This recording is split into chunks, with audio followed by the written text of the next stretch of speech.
और जिस तरीके से उत्तराखंड में कल के दिन में मस्जिद और मदारिस के ऊपर जो है बुलडोजर चलाने की कोशिश किया और वहां पर लोगों ने रोकने की कोशिश की तो शूट एंड साइट का ऑर्डर दिया। और जिस तरीका से छत्तीसगढ़ में जो बघेल सरकार थी, कब्रिस्तान का बाउंड्री बनवाया था, वहां की मौजूदा छत्तीसगढ़ सरकार बीजेपी के गवर्नमेंट ने वहां के बाउंड्री को मिसमार कर दिया। तो मैं कहना चाहता हूं, मैं पूछना चाहता हूं, जो दिल्ली में जो मोदी सरकार है वो एंटी मुस्लिम है, एंटी डेमोक्रेसी है, एंटी जमहूरियत है, एंटी हिंदू मुस्लिम एकता के खिलाफ है। तो कहने का मतलब यह है कि आपको किसने इजाजत दे दिया? जब आइन ने हमें इजाजत दिया, हमें बोलने की इजाजत है, अपने मुताबिक इबादत करने की इजाजत है, अपने मुताबिक नमाज पढ़ने की इजाजत है, तो कहीं न कहीं अगर ये लोग जो काम कर रहे हैं कि मुल्क को हिंदू राष्ट्र बनाने की कोशिश कर रहे हैं और जब तक हम हिंदुस्तानी जिंदा रहेंगे हम कभी भी हिंदू राष्ट्र मुल्क को बनाने नहीं देंगे। उसके लिए हम लोग अपनी जान माल तन सबको लगा देंगे। कहने का मतलब है बार बार ये लोग जानबूझकर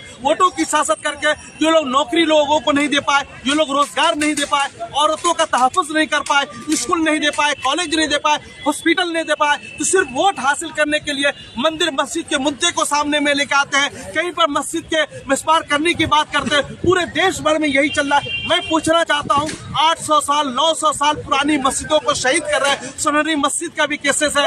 123 वक्त वोट के मामला दिल्ली में पड़े हुए, वो लोग भी उसको जो है निस्तनाबूद करना चाहते हैं। इस तरीके से कहीं न कहीं ये बीजेपी जो सरकार है, वक्फ बोर्ड एक्ट है, वक्फ बोर्ड को ही खत्म करना चाहता है। मैं सरप्लस के चैनल के माध्यम से लोगों को ये बताना चाहता हूँ, आज अगर हम बेदार नहीं होंगे तो कभी बेदार नहीं होना। हमें आज बेदार होना पड़ेगा।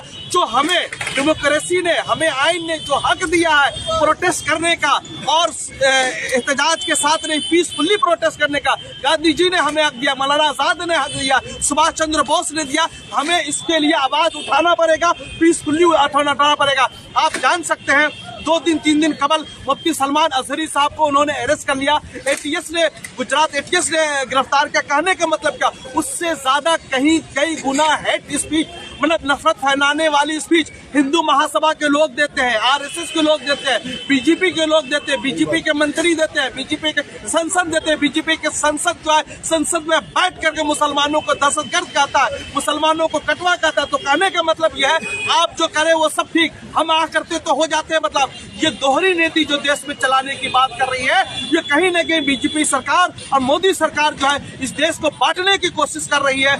मगर जो भी हिंदुस्तानी जहां भी रहते हैं, चाहे हिंदू हो, मुस्लिम हो, सिख हो, ईसाई हो, सेकुलर के मानने वाला हो, सबको समझना है ये तरक्की के नाम पर ये मुल्क की तरक्की नहीं करवा रहे हैं, मुल्क को रोजगार से दूर कर दिया है। जीडीपी हिंदुस्तान का गिर चुका है, कॉलेजेस नहीं बना पा रहे, यूनिवर्सिटियां नहीं बना पा रहे, हॉस्पिटल नहीं बना पा रहे। तो ऐसी सूरत हाल में हिंदू मुसलमान करके मस्जिद को शहीद करके मस्जिद में पूजा की इजाजत दे करके वोट लेने की हासिल कर रहे हैं। मैं बोलना चाहता हूँ, ये सिर्फ मुसलमानों का नुकसान नहीं होगा, ये देश का नुकसान होगा, ये मुल्क का नुकसान होगा, ये इंसानियत का नुकसान होगा। तो जो लोग भी हमारे चैनल के साथ जुड़ रहे हैं या जुड़े हुए हैं, ये देख रहे हैं, सबका आवाज बुलंद करना है। हर हालत में बीजेपी को, इस किस्म की गंदी सरकार को 2024 में आने से रोकना भी जरूरी है। इसलिए कि लोकतंत्र को बचाना भी है, देश को भी बचाना है, मंदिर को भी बचाना है, मस्जिद को भी बचाना है, इबादत गाहों को भी बचाना है, मदारिस को भी बचाना है, खानकाहों को बचाना है। इसलिए कि कोई भी मस्जिद, कहीं भी मस्जिद जो है कभी भी मंदिर को तोड़ के नहीं बनाया।